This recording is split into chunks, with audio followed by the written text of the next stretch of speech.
everybody, this is Tony with Kate's Crafted Closet with another tips, tricks, and techniques with T, or as I like to call it, TTNT with T. So today I just wanted, this is some Cricut white vinyl. This is just plain regular vinyl. It does have an adhesive back to it as well. I just put a little bit of temporary, well, not really temporary, but a little bit of my tape runner on here so we can keep this intact. We're going to actually create using alcohol inks from Brea Reese today and show you that you can put this on vinyl.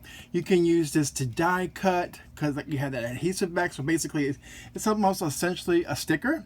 You can die cut it, you can use it in your Cricut if you want to as well and do projects off of that. You can use your big dies. Punches won't work, I can tell you that, because it's too flimsy, but you can adhere it to cardstock and you can use it a punch. You can use your punch on there. So let's go ahead and get started. So this is going to be Sky. This is the Brea Reese brand, Sky, and I have with me as well some medium magenta. Just a little tip also with these inks, when you go to open them, don't squeeze the bottle, because it will come out and it will explode on you, so to speak. So kind of be careful when you open up the bottle. You tend to want to squeeze that bottle. Try not to.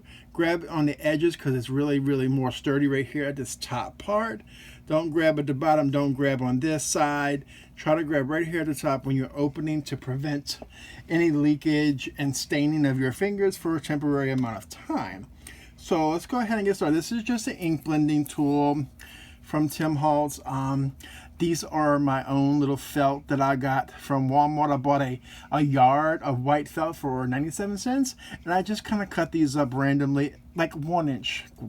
1 inch. It's like I'm not trying to get them perfectly circular or anything of that notion. I just cut them in 1 inches because eventually I'm just going to toss them anyway. So let's go ahead and add this magenta first, and then you can use alcohol blending solution, which I have right here, which is also by Ranger and Tim.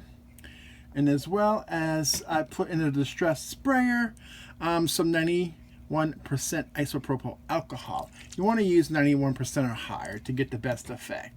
So let's go ahead and put our ink down. Because vinyl is not porous, this is why it works and handles this so well. So we got our magenta on there. I probably should have grabbed little ink blending tools for each one of both of these colors and for a third color. So let me go ahead and, good thing I have like 3,000 of these little ink blending sponges, because you tend to want to buy them when you have coupons and you don't know what to buy. So I have a whole bunch of the little foam already cut up as well. So let's go ahead and grab that. And with that magenta and that blue, we blended enough together. We should get purple. But we're also going to blend it onto the sponge ourselves too. So this is a Sky. And we're just going to grab it. So see how we're getting that purple going on the non-blue part. So we kind of lose a lot of that blue because I put way too much pink down, but I'm okay with that. I'm okay with that because I'm really liking the bright pink and the bright purple, right? Like that's so fluorescent. And so here we can get a little bit of that. Move it different sections. I'm liking that pink and purple. It's like it pops, right? Like so fast. Like I'm loving that. That's like, I'm thinking like non-traditional Christmas here. So I'm not going to mix them together because like I said, we lost the integrity of that blue because I put way too much pink on there. And see how we get in texture when we go back.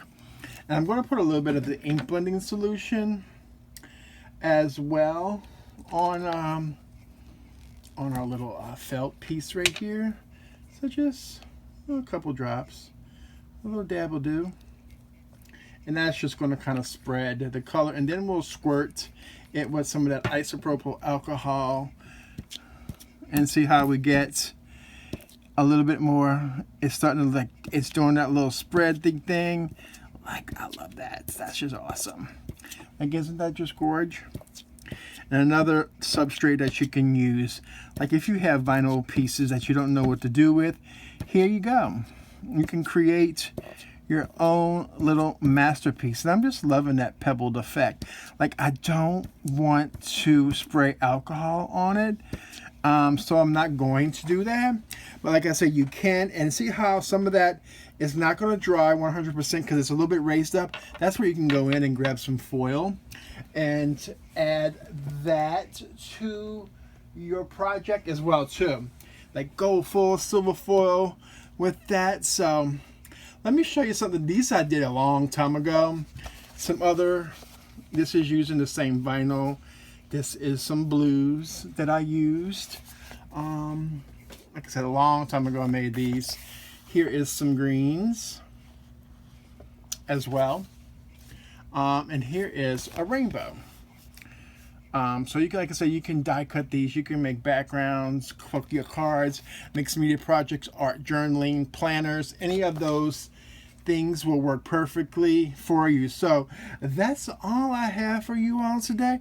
If you enjoyed this video, please give me a huge thumbs up. Remember, all the products that I used in today's video will be linked in the description box below. Affiliate links are used when possible. That get a small commission from them that helps support my channel so I can buy more stuff and showcase it for you so you can see what I would do with it, and maybe if it's something that you need in your crafty room. But like I said, make sure you hit that subscribe button if you haven't done so already, and when that notification bell pops up, you want to go ahead and hit that so YouTube will notify you each and every time I upload a video. So I thank you again for joining me. Have a crafty day, y'all.